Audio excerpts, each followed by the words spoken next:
Hello friends, இன்றைக்கி நம்ம பார்க்க போகிறது அசைன்மெண்ட் ப்ராப்ளம். இதில் 5 ரோ 5 காலம் கொடுத்துருக்காங்க. இந்த ரோ வந்து பர்சனும் காலம் வந்து ஜாப்னு நம்ம அசைன் பண்ணியிருக்கோம். இப்போ பர்சன் ஏ கூடிய லோ பவுண்ட் வேல்யூ வந்து ஜாப் 5ல் இருக்குது 1. இதே போல் நம்ம எல்லாத்துக்கும் பார்த்துட்டு வருவோம். அப்படி பார்க்குறப்போ இப்போ ஒரு காலம்லேருந்து எடுக்கிறப்போ அடுத்த காலம் வராது. அதாவது எப்படின்னா, இப்போ நம்ம பர்சன் ஏல வந்து 5ல் 1 வச்சுக்கிட்டோம். இது வந்து லாஸ்ட்டு காலம் ஆயிடுச்சு. பர்சன் பியில் ஃபஸ்ட்டு காலமில் இருக்குது. பர்சன் சிக்கு வந்து 4th காலமில் இருக்குது. ஸோ டிக்கு வரப்போ இங்கே அதே மினிமம் வேல்யூ பார்க்குறப்போ 0 வந்து 4th காலமில் இருக்கிறனால நம்ம ஆனால் அதை எடுக்க மாட்டோம். ஏன்னா அந்த காலம் ஆல்ரெடி ஃபில் ஆகிடுச்சு 2ஆல். ஸோ அதுக்கு அடுத்த மினிமம் வேல்யூ பார்க்குறப்போ 1 வரும். இது நம்ம அடுத்த லோவர் பவுண்ட் வேல்யூவாக 1 செலக்ட் பண்ணிப்போம். அப்புறம் மிச்சம் இருக்க ஈக்கு லெஃப்ட் அவுட் வந்து 5. ஸோ அதுதான் மினிமம் வேல்யூன்னு சர்க்கிள் பண்ணியிருப்போம்.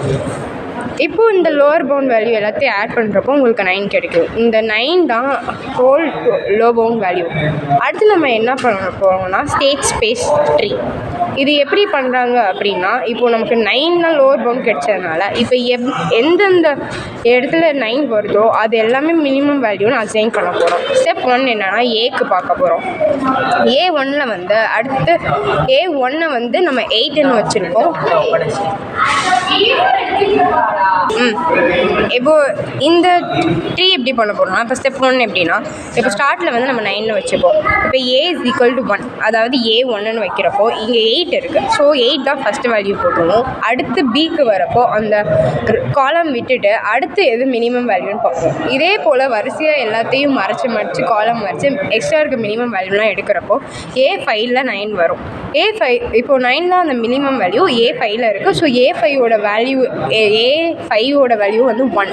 ஸோ 1 தான் மினிமம் வேல்யூ. நம்ம அதை ரவுண்ட் பண்ணிக்கலாம், அசைன் பண்ணிக்கலாம். இப்போ ஸ்டெப் 2 அதே போல் B1 B2 B3 B4க்கு பண்ணுறோம்.